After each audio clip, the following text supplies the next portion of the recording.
नाही, मी पहिल्यांदा तर माझ्यावर प्रेम करणाऱ्या सगळ्याच मान्यवरांचे मी मनापासून आभार मानेल, त्यांना धन्यवाद देईल की मी देखील त्यांच्याच तोंडातून ऐकतोय की मी उद्या मंत्री होणार, पालकमंत्री होणार.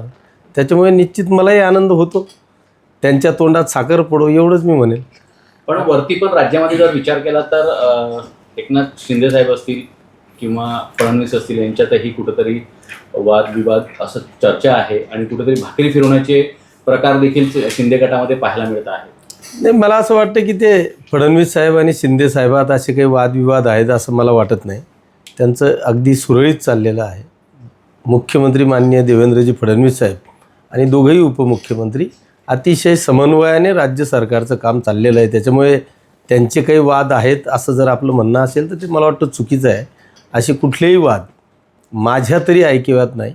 आता एवढं मोठं सरकार आहे, एखाद्या वेळेस एखादी काम कमी जास्त होईल नाही होईल हा भाग वेगळा आहे, परंतु समन्वयानेच मला वाटतं युतीचं सरकारचं काम चाललेलं आहे. आता साहेब, आपलं मेळाव्यात एक वक्तव्य खूप चर्चेत आलं की जे तुमच्या मनात आहे तेच माझ्याही मनात आहे आणि लवकरच आपली इच्छा पूर्ण होईल. तर कुठेतरी आपण मंत्रिमंडळात फेरबदलाचे संकेत दिले होते प्रत्यक्ष. माझी चर्चा तशी नव्हती की मी मेळाव्यामध्ये शिवसैनिकांचा तो मेळावा होता आणि मेळाव्यामध्ये मी असं म्हटलं होतं की मी आजपर्यंत ना नेत्याजवळ काही मागितलं ना परमेश्वराजवळ काही मागितलं आहे.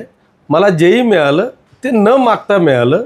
त्याच्यामुळे तुमची जी इच्छा आहे ती माझीही आहे.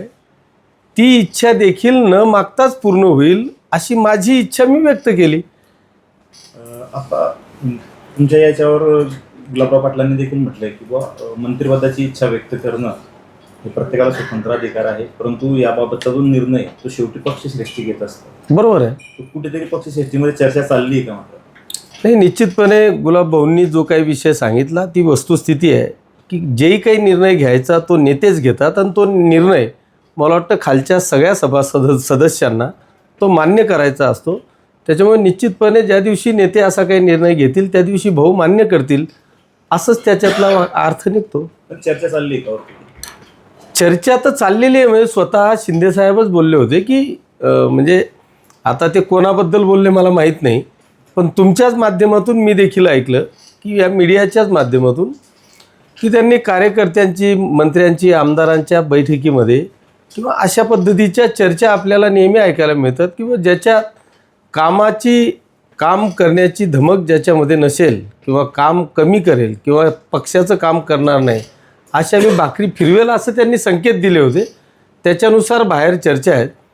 पण एवढं मात्र नक्की आहे की 2.5 वर्षानंतर मंत्रिमंडळात फेरबदल होतील असं स्वतः माननीय मुख्यमंत्री आणि आमचे नेते आदरणीय एकनाथजी शिंदेसाहेब सांगितलेलं आहे. म्हणजे लोकसभा आणि विधानसभामध्ये ज्या पद्धतीने ज्या नेत्यांनी कामं केले नसतील आपापल्या मतदारसंघात यांना संकेत आहे.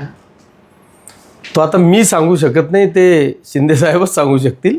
पण निश्चितपणे फेरबदल होतील अशी चर्चा मला वाटतं संपूर्ण पक्षामध्ये किंवा राज्यामध्ये चाललेली आहे.